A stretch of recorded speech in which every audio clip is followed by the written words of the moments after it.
Richard Lawson wasn't born into privilege. Raised by a single mother who worked 3 jobs, he promised himself that one day he would give her a better life.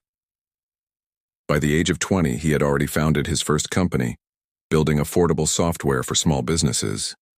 Ambition, intelligence, and relentless work turned that small idea into a massive tech empire. Within a decade, Richard was everywhere. Magazine covers, conferences, award ceremonies. He became a symbol of wealth, innovation, and power. With billions flowing in, his lifestyle changed. Mansions on every continent, private jets, lavish yachts, parties with movie stars and politicians. To the world, Richard wasn't just a man, he was an icon. But the higher he climbed, the more he forgot where he came from. Deals became riskier, expansions more reckless, and his hunger for dominance made him blind to betrayal. What Richard didn't realize was that behind the scenes, cracks were forming. His empire stood tall, but the foundation was already breaking apart. The collapse came faster than anyone could have imagined. A sudden market crash wiped out billions overnight. Investors panicked, contracts were canceled, and banks demanded payments he couldn't meet. Then came the ultimate betrayal. His closest partner siphoned money offshore, leaving Richard to face the consequences alone. Lawsuits piled up, headlines mocked him, and the same media that once celebrated him now painted him as a fraud, a fallen king.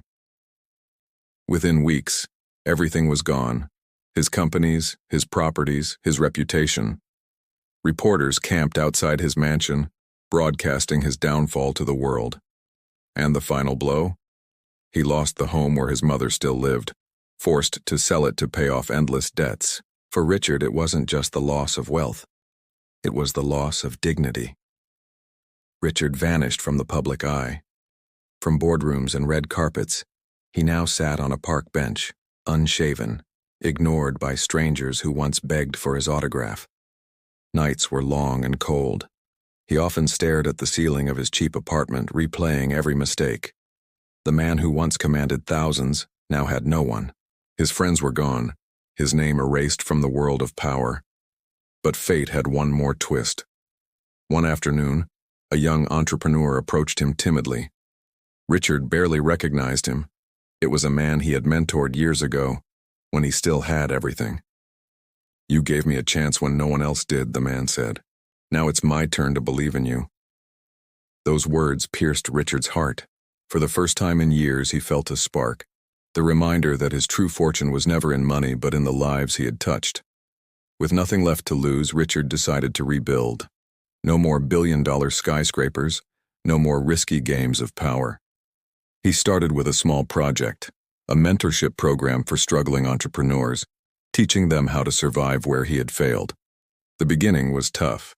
No press, no investors, no glamorous stage, just Richard, his experience, and a handful of dreamers willing to listen. But slowly, something incredible happened. His program grew. Stories of success began to spread. People started calling him not the fallen billionaire, but the man who gave others a second chance. Richard had lost his empire, but he had built something far greater, a legacy of hope, resilience, and transformation. Richard's story is no longer about the billions he once had, but about the strength he found when he had nothing. He proved that true wealth isn't measured in money, it's measured in the ability to rise again when the world counts you out. And you? If you lost everything overnight, would you have the strength to start again? Share your thoughts in the comments. Your story might inspire someone who needs hope today. Don't forget to like,